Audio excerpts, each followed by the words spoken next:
Let's get a move on quickly here on the right stand and to the top story that we are going to discuss and perhaps dwell on, and this merits attention, viewers. The Chinese incursion into the Shaksgam Valley. Now, we highlighted that on Friday here on the right stand, that they are building a road on claimed sovereign Bharatiya territory that was handed over by the Pakistanis, who had been forcefully occupying this area in 1963. Soon after the Indo-China War in 1962, they handed over this portion to the Chinese. Now, and the Belt and Road and their entire CPEC operations continue in that region, and all along that entire Karakoram Pass, Depsang and that region, the Chinese have continued to salami slice over the last many decades. Now, this region is also known as the Trans Karakoram Tract.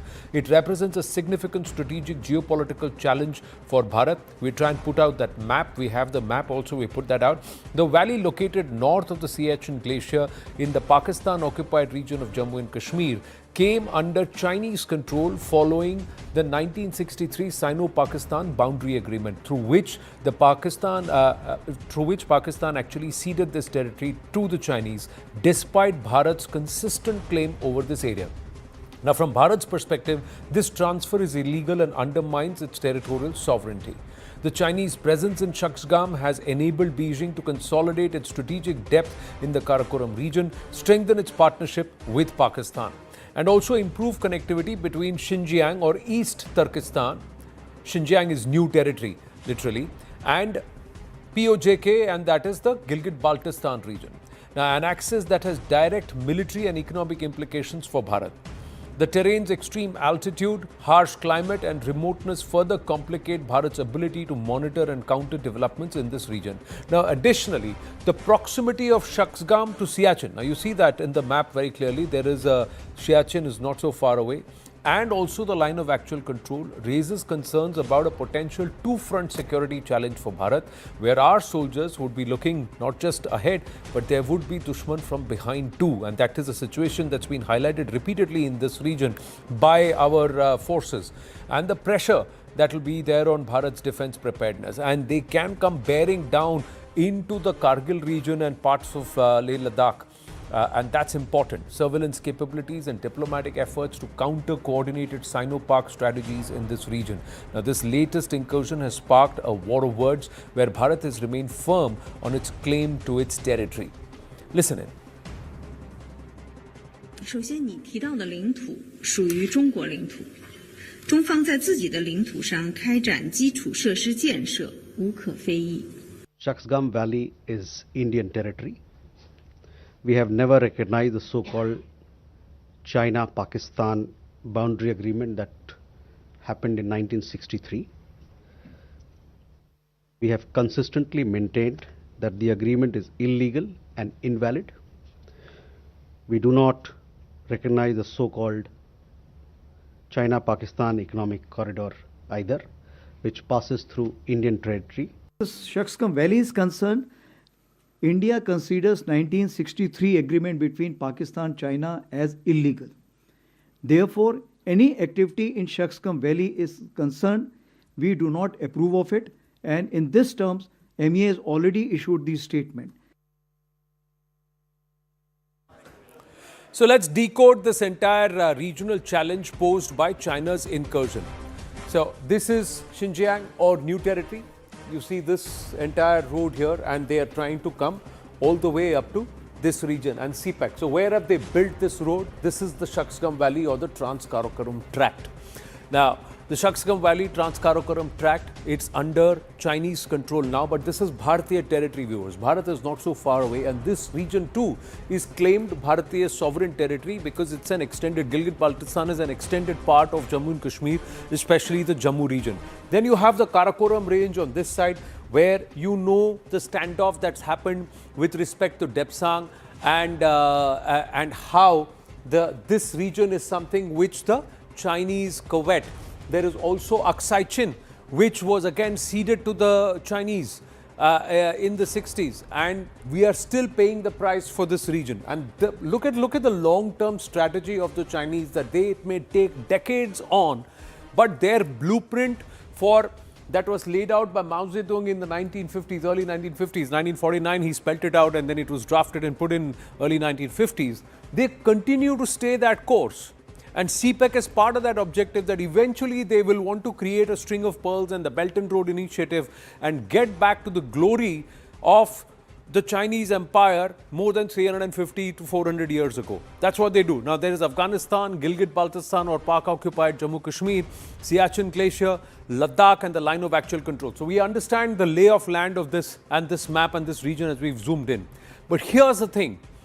In the middle of all of this, even as the Chinese reject Bharatiya statement, the MEA statement, and claim this to be sovereign Chinese territory, a delegation from the Communist Party of China, or the CCP, led by its International Department's Vice Minister, Sun Haiyan, visited the BJP headquarters in New Delhi on Monday, eliciting criticism from the Congress. And during Monday's meeting, a BJP delegation headed by Party General Secretary Arun Singh discussed at length, and I quote, the means to advance inter-party communication between the BJP and the Communist Party of China. Now the question remains, what is Bharat's game plan in order to defend our interests, national interests, Rashtra Sarvopari viewers? If an MOU between the Congress Party and the CCP in 2007-2008 can be questioned repeatedly, then this meeting should also be questioned at a time when, yes, Bharatiya ties are softening and perhaps improving with the dragon, but Bharat's sovereignty itself remains undermined.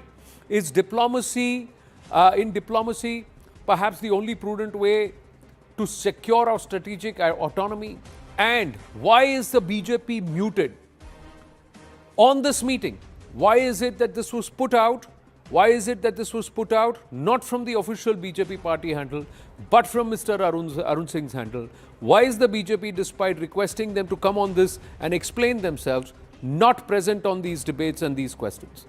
Viewers, Rashtra Sarvopari, Bharat comes first, Bharat's interest comes first. And if there is an effort to secure these interests by the government of the day and perhaps the largest political party on the face of this earth, then it should be spelt out. That's what we would like to say here on The Right Stand. Take the right stand in the interest of Bharat. Now, Lieutenant General D.P. Pandey, security analyst with us, Akhil Swami, political analyst with us, Brahma Chalani ji with us, Tara Karta ji also with us. My namaste, Jai Hind and Vande Mataram to everybody. Now, my first question to General Pandey, how would you view this meeting? Do you believe that perhaps in the larger interest, perhaps strategic, one needs to take a much broader view than what perhaps I'm citing here? Or is it a fair question to ask that allow us to know and tell the people what is it that you discussed? So I think one is, I'm sure all what was discussed will come about. But when every time we cannot tie down a country's engagement to a tactical level activity which is not initiated today, right? This is being talked of today, but this has been ongoing for last about 62 years, right? So suddenly we just can't turn the entire head over a larger engagement, and we have to see with the perspective of geopolitical engagement which is happening over the world, posturing, positioning which is ongoing.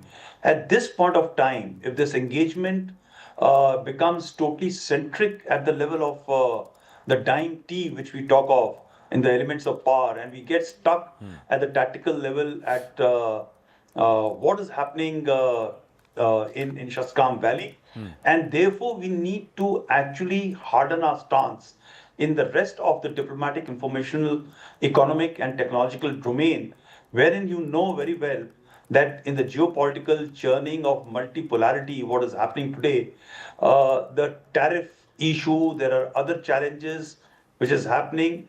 It is important for our country to remain, not get isolated, carry out actions which ensure de-isolation is in progress. Otherwise, if you focus totally that, okay, the Americans are going to be our challengers because there's a tariff. Oh, by the way, we can't go to even the Gulf country because they have not done X, Y, Z. And in China, because Shaksgam Valley was taken over by them in 1963, and we have not been able to do anything. Actually, we have not been able to talk much about it. And if you recall, Anand, it is on your show, we discussed this issue just only a few months back. Where was Shaksgam Valley? Nobody was talking about it. At least there's a discussion happening. A mature nation deals with entire spectrum from tactical to grand strategy, from the dime, from diplomacy, informational, military, economy, and technology to ensure that the larger goal continues to be met.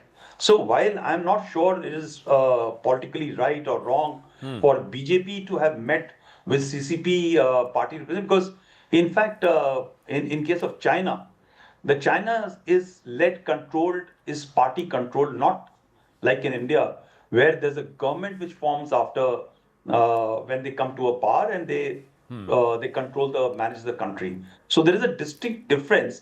But yes, I will not like to delve into the political realm. But I think what the actions which are being taken today requires to be done by the government of India. You just can't say we'll shut door to everybody else because, oh, by the way, we had a fracas on the border. No, you may have fracas on the border, yes. But when the sovereignty of a nation is being undermined and also sovereign area, on Friday we discussed, General Pandey, you were there, that we have to go beyond platitudes.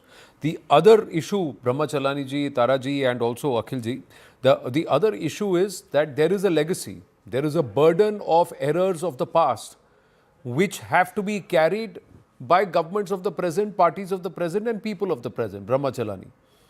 But is this the right path to walk? On a day when the CCP wants to meet Congress leaders and also perhaps those who are heading the foreign panel like Salman Khurshid also want to seek a meeting with the RSS and the RSS functionaries and also meet the BJP. How would you infer this at a time when the government officially rejects the Chinese claim, the Chinese government officially claims that a sovereign territory, and the army chief comes out and says, we don't see 1963. All right, you don't see. But in the near term and in the long term, what are you going to do about it? How are you going to get our territory back? Fair, unfair question to ask. And will we deal and engage with an entity that continues to trample over sovereign Bharatiya territory? Yes, Brahmaji. You raise very good questions, Anand. These are the questions that need to be debated in the country. Unfortunately, we don't have a real debate on India-China relations. First, as you rightly point out, there is the burden of history that the present government has to carry. But then the present government is also adding to the burden with its own mistakes, because it's repeating history in a way. If you look at Prime Minister Modi, he met with President Xi Jinping 18 times from the time he became Prime Minister until 2019. In that period, we had the Doklam standoff, followed by the capture of the entire Doklam Plateau by China, and then subsequently we had these major incursions into eastern Ladakh, incursions that have not been rolled back in some key areas. So engagement has been tried out, it hasn't worked, and yet, again, effort is being made to re-engage with China. Engagement by itself is fine diplomatically as long as you stick to your principled positions. Now, if you look at what's happened in Devsang, in order to regain our right to patrol, up to the points where we used to patrol earlier, we have accepted the Chinese formula that the entire region of Devsang is disputed, and therefore both sides will have the right to patrol, with each side informing the other side in advance of its patrols. So now look at the way we are presenting this particular understanding as if we have regained, we have restored the status quo ante. Actually, we've done the opposite. Earlier, when the Chinese would get into Devsang, they would be challenged. It was our territory. Now we have formally acknowledged that Devsang is disputed territory where both countries will have a right to patrol, with each country informing the other in advance. Now, these are the issues that need to be debated, Anand. And I think that I'm glad that you are at least having a discussion on this. No, question is also there is a legacy of the past that continues to hurt our positions, and to move to a position of strength will take time. But why hold the remit back with the people as to what is being done? Akhil Swami, your point of view. Taraji, I'll come to you after that. Thank you for your patience. Ji. Anand, first of all, I would compliment you and congratulate you that you are asking questions to the government. Otherwise, then normally the questions are being asked to the opposition. So that's a very good beginning that one is being made. Second point is that I'm also thankful to you that Pandit Jawaharlal Nehru has not been blamed that Pakistan drones are coming inside India. The Hindus are tortured in Bangladesh, and the government of India has allowed Pakistan to ally with China, and nobody is blaming Pandit Jawaharlal Nehru for that. I'm happy with that. So the basic question is that you have joined two dots. The third dot you have missed, and recently that dot also has to be joined. The third dot is that after Galwan, our soldiers were martyred, and we had a fight with China, and soldiers died and gave their life for this country, my motherland. And the government of India did not allow the Chinese companies to participate in Indian contracts. And day before yesterday, the government of India gives permission to Chinese companies to participate in the contract process in India. So that is the first dot. So I do not know. They are claiming our territory, and we are allowing Chinese companies to come inside India and eat our market and sell their products here and participate in the contract process. I do not know what is happening. I never imagined I will have to see such an incompetent government in my lifetime. I am seeing such an incompetent government, and the government is only interested in dividing India from inside, not saving the country from outside threats, but in dividing India, Hindus versus Christians and Hindus versus Muslims. I do not know. I am so sad at this age of my life. I am so disappointed with this government. It's a completely incompetent government, and and I thought that Prime Minister Modi is a Vishwa Guru, and he should be able to convince America.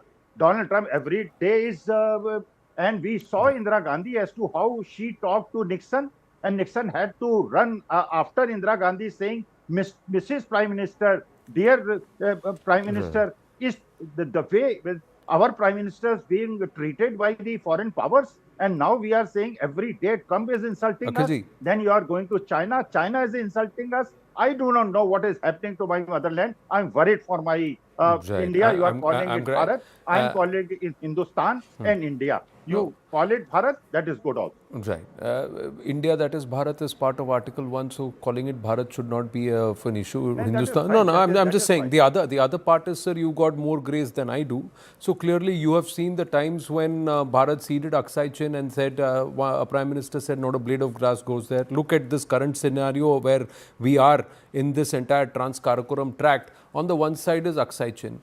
On the other hand, when the chance was there for Bharat to be in the Security Council of the UN, who gave that? Like I said, there is a legacy issue, legacy of the past. If you were to go with Mr. Shyam Sarangi and what he had chronicled, that how many square kilometers of Bharat had been ceded in just then about a decade's time, that number, it's also quite, and that was between 2004 and 2012 itself, or 2000, during the time of the UPA, the amount of land that was ceded in. The time when the MOU was signed between the Congress party and the CCP was the same time when the entire fort of this one was destroyed in the Depsang region, and the Chinese put out an outpost there in 2007-2008, and that was a time when our soldiers had also been bloodied, and the Chinese openly drove their vehicles all the way into Bharatiya territory, and our soldiers didn't even have vehicles. They had to walk that area. So at that time, sir, what happened about your concern to the motherland? I do not know, but those grey hairs on your head could perhaps count that and perhaps relive that too. But saying all of that, I respect the point that yes, if this government said that we will not compromise on Bharat's interests, is this all right, Or is there a greater meaning to it that you have to weather this storm, be a little more patient for results to come? You have to engage even with the enemy or a pesky neighbor, even if you don't want to, in the larger interest of the country. What do you think is happening, Tara Kartaji? Hats off to that elucidation of events, formidable. So this whole Shaksgam, the treaty, 1963 treaty, Pakistan did a very smart thing. They brought China into the Kashmir dispute. That is basically what they did, right? That was their position. We knew that. In the UN, the Chinese, the envoy is on record saying that this is a temporary treaty. And it will only go, and it's in the treaty itself. Article 6 says this is a provisional treaty pending the JNK, etc., etc. So I don't know what this lady is talking about when she says it's part of Chinese territory. The treaty does not say so. It says it's something which will be decided in the future. That is the fact. In terms of engaging with the Chinese, Anand, you're not really doing anything. You're rolling back some of the stuff which you did earlier. I mean, preventing trade, preventing this is not a normal relationship. There's nothing new which has happened with China. You've rolled back some of the aspects. And right now, if I want to talk to the Chinese at this point in an absolutely turbulent world, given the President Trump and what he's up to, I'm sorry, Realpolitik demands that you have to keep them in the loop. You have to talk to them. At the same time, you can, to that same delegation, you should bring out that treaty and show it to them and say, what on earth is your guy talking about? Here is the treaty. It says this is, please correct what you're saying. So you need to say this on as many forums as possible. You need to say it at the UN if possible. You need to say it at multilateral forum. Bring up the issue. Nobody is preventing you. So I will not say that you should not have the Chinese over. I will say let them come over. Let's engage with them. Let's put our point of view across. Because going forward, you've got a lot of other things going on. There will be tensions because you're also building up in the border. Your infrastructure is also coming up. It's not just them. So as the infrastructure builds up, there will be more points of concern. And you have to live with this and decide how, which is why you've just gone for an 80,000 crore DAC is cleared. In terms of weapons, you're going in for weapons big time. What else can you do? This is the real world. This is the real world, General Pandey.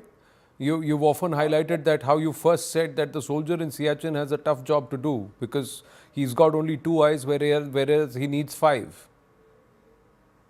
Absolutely. So I think I said this thing last time as well when the President Kalam, a person whom I really respect so much, visited and I was the commanding glacier at that point of time. My first point of the briefing was that today I am standing, but frankly what is happening is that while the Pakis are in front, but the Chinese are right behind. And that is where the location of Siachen is. So I'm a realist and possibly I think I'm a practical person.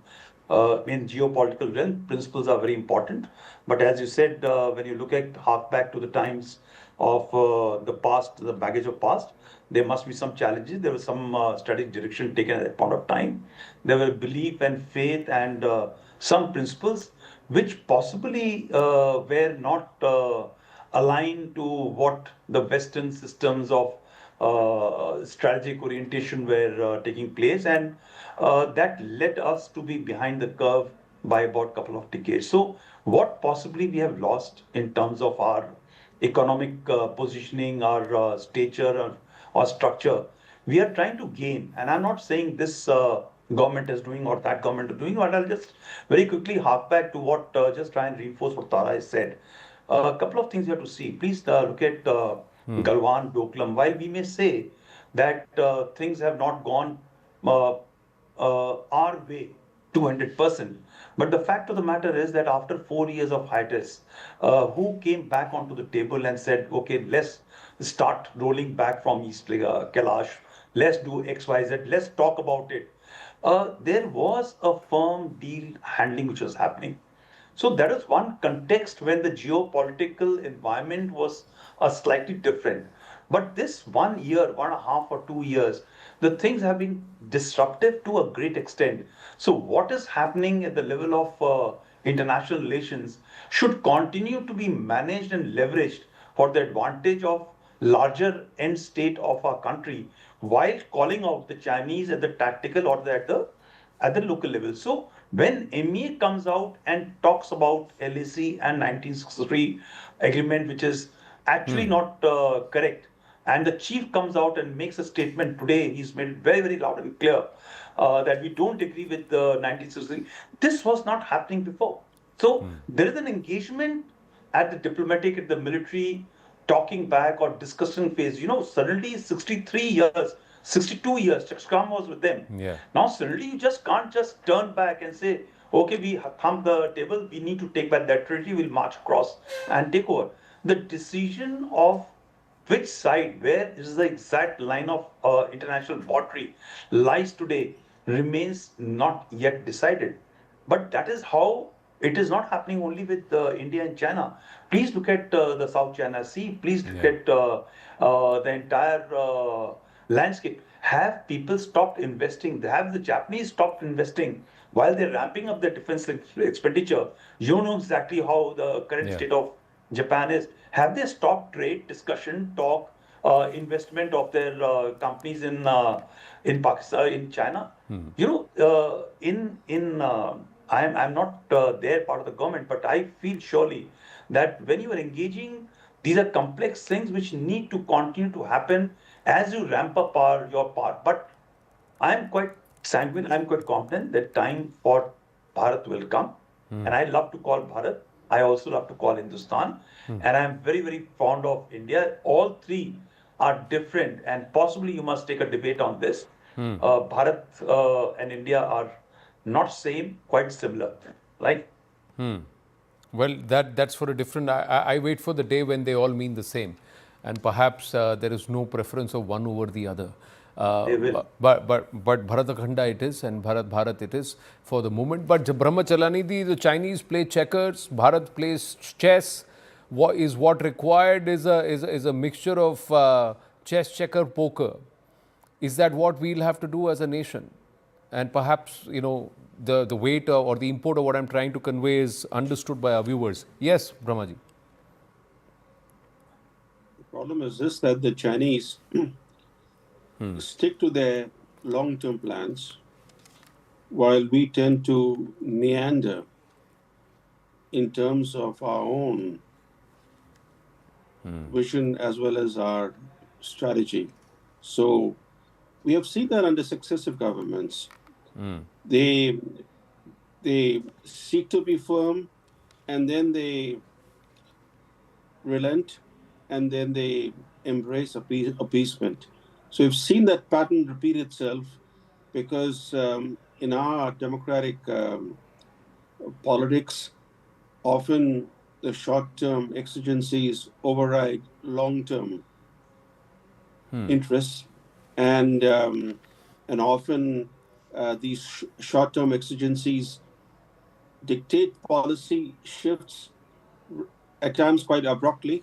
For example, at one point we act very tough, we are resolute, and then in a few months that entire stance shifts quite dramatically, and yet there's never an explanation from authorities as to what brought about that shift. Now, for example, now we're talking about international turbulence.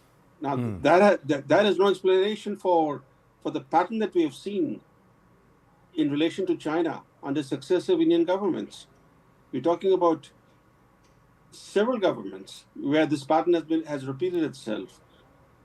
International turbulence, of late, clearly is important by itself. But in the India-China context, what has that turbulence to do with the way we have, for example, again sought to appease China? Why have we drifted towards appeasement once again? What are the compulsions? For example, we made a solemn promise it was a demand that was repeated by the army chief, it was repeated by the defense minister, by the external affairs minister. Status quo ante was the demand, right? Status quo, that is status quo ante, return to the position that existed on the ground in Eastern Ladakh before 2020. Today, we have given up on that demand, and now our new slogan is peace and tranquility along the LAC. Now, of course, peace and tranquility along the LAC. But Brahmaji, one thing that we don't often talk about is that the status quo ante also changed for the CCP and the PLA, because we are also sitting on certain territory where we were not before. That's not openly outlinedly said. So the point is that which ones? Can you please? Can you identify which areas we have occupied? Sir, the other thing is, like I said, we don't openly say it. So I don't want to spell out, but you know, the wry smiles on the faces of the military personnel here and also the member of the NSCS is evident. Yeah, even you know that. So I don't want to spell it. I don't know. Brahmaji, you don't know. I'm unwilling to believe, but yes, status quo ante is not there, but it's not there on both sides. But the fact is that somewhere we have turned around and said that if you try to slice us, we will slice you back. Has that message been conveyed? The other thing is the cost of holding a position has been made dearer for the Chinese too, and the PLA have realized that. And I think that's a big statement of intent. Can we turn things overnight? We cannot. But should they be very transparent about what's being done? Why is this being done? Why be cagey about it? Why duck this? That's fair to ask. And perhaps that every Bharatiya who's wanting to know the interest of the Bharat from perhaps the largest political party in the world, which has got the right to been given the right to govern and send its people in government and lead the alliance that is running the government, is only fair. And I think that's what we are asking here on The Right Stand. Thank you very much, General Pandey, but I request our other guests to stay on as we stay in the national security and geopolitical sphere on this edition, viewers, because oftentimes what happens is we